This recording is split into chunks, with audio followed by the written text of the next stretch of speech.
بھائی جیسے ہم نے بتایا کہ سبت رسول کا قاتل یزید ہے، اگر ہم بتا دیتے کہ بنت رسول کا قاتل عمر ہے تو جیسا یزید پر لعنت ہوتی ہے عمر۔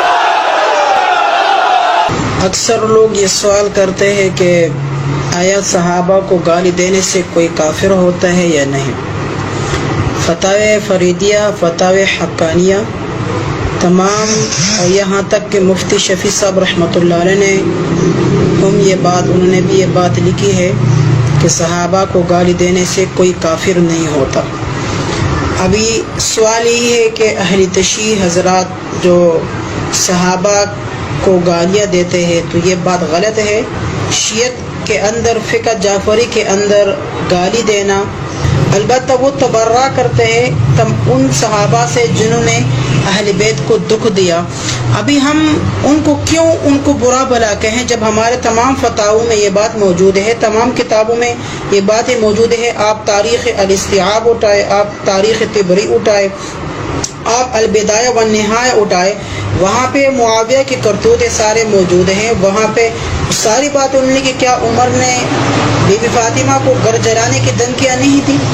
کیا بی بی فاطمہ وہ دربار نہیں آئی بھی تھی؟ وہ دربار آ گئی، 4 گھنٹے مسلسل دربار میں کھڑی تھی۔ اگر ان کا حق نہیں تھا تو وہ دربار میں کس لیے آئی؟ یہ ہماری غلط فہمی ہے کہ ہم نے اہل بیت کے عناد میں آ کر ہم نے شیعت کو بدنام کر کے، میں صاف کہتا ہوں شیعہ مسلمان ہیں، شیعہ کو کافر کہنے والے وہ رسول کی مخالفت کر رہے اور شیعہ ہی عین میرے نبی کے تابعدار ہے، علی کے تابعدار ہے، تو ہم اس میں کیوں چپ رہے؟ میں تمام اپنے بھائیوں سے گزارش کر رہا ہوں، میں ان کو دعوت دے رہا ہوں کہ تم لوگ شیعت مسلک قبول کرو، ان کے ہاں آ جاؤ، ان کے در پہ آ جاؤ۔ تمہیں اگر اہل بیت ڈھونڈنا ہے تو اہل بیت یہاں سے مل جائے گا۔ تو میں یہ بات عرض کرنا چاہتا ہوں کہ شیعہ مسلمان ہیں، شیعہ کافر نہیں ہیں۔ صحابہ کو گالی دینے سے کوئی کافر نہیں ہوتا۔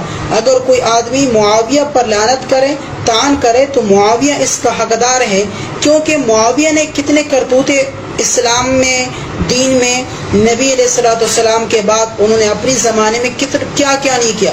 انہوں نے خانہ کعبہ میں گھوڑے دوڑائے، انہوں نے کیا نہیں کیا، انہوں نے حرام چیز کو حلال کر دیا، حلال چیز کو حرام کر دیا۔ یہ ساری چیزیں ان کے ہاں موجود، ہمارے تمام اہل سنت والجماعت دیوبند کے مسالک کی کتابوں سے یہ چیزیں آپ کو مل جائے گی۔ تو اور اس کے علاوہ خلافت و ملوکیت مودودی صاحب رحمۃ اللہ علیہ جو کتاب لکھی، آپ اس کا مطالعہ کریں۔ عمار بن یاسر رضی اللہ تعالیٰ عنہ کے بارے میں آپ علیہ الصلوۃ والسلام نے فرمایا کہ ایک باغی گروہ کو قتل کرے گا۔ تو ملا علی قاری رحمۃ اللہ علیہ نے شرح فقہ اکبر میں لکھا ہے، اور پھر اس طرح اور محدثین نے یہ بات لکھی ہے کہ یہاں تک کہ مولا علی قاری رحمۃ اللہ فرماتے ہیں کہ جو آپ علیہ الصلوۃ والسلام نے فرمایا تھا کہ ایک عمار بن یاسر ایک باغی گروہ قتل کرے گا، تو جنگ صفین میں اس دن نبی علیہ السلام کے راس کھل گئی، جس دن معاویہ کے مقابل میں عمار بن یاسر شہید ہو گئے۔ تو کس نے کیا؟ معاویہ نے کیا۔ یہ ساری باتیں آپ کو یہ کتاب اہل سنت جماعت کی کتابوں سے مل جائے گی۔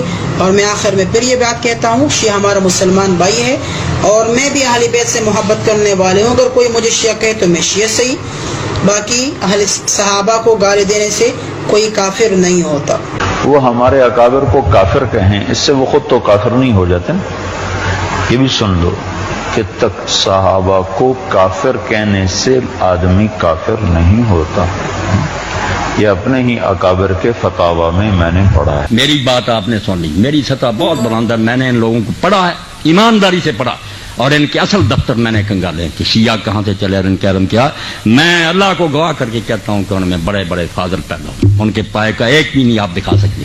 باقی صحابہ کو برا کہتے ہیں جو انہیں پتہ چلا، کہنا ہی ہے نا، جنہیں پتہ چلا کہ فاطمہ کو مارا حضرت عمر نے، ان کے بازو توڑا اور ان کے بچہ پیٹ سے گرایا، وہ کیوں نہ برا کرتے؟ اب یہ صحیح ہے یہ غلط روتے رہے آپ، کتابوں میں لکھا، آپ کہیں گے اس کی سند ضعیف ہے، وہ کہتے ہیں ہمیں ایک بار کتابوں میں راویوں نے میرے بھائیوں لکھ لیا سب کچھ، اب شیعہ اس سے جان نہیں چھڑا سکتے۔ وہ کہتے ہیں وہی عمر ہے جس نے حضور کو کاغذ قلم نہیں دیا۔ آپ نے آخر وقت کہا لاؤ میں تحریر لکھ دوں، نکالو، وہ کہتے ہیں اپنی بخاری 6 جگہ لکھا گیا۔ اللہ کے نبی نے آخر وقت کہا لیاؤ سامان، میں ایسی چیز لکھوا دوں میرے بعد گمراہ نہ ہو۔ کس نے اٹھ کر کہا کہ ہم نہیں لکھوائیں گے؟ حضرت عمر نے کہا کہ قرآن کافی ہے، ہمیں نہیں حضور کی تحریر چاہیے۔ کہتے ہیں اس کو کہتے ہیں حضرت اللہ کے رسول کی وصیت نہیں لکھنے کی۔ اب بات ذرا نہ آپ کھلوائیں بس۔ اب بات ذرا نہ آپ کھلوائیں بس، اب بات ذرا نہ آپ کھلوائیں بس۔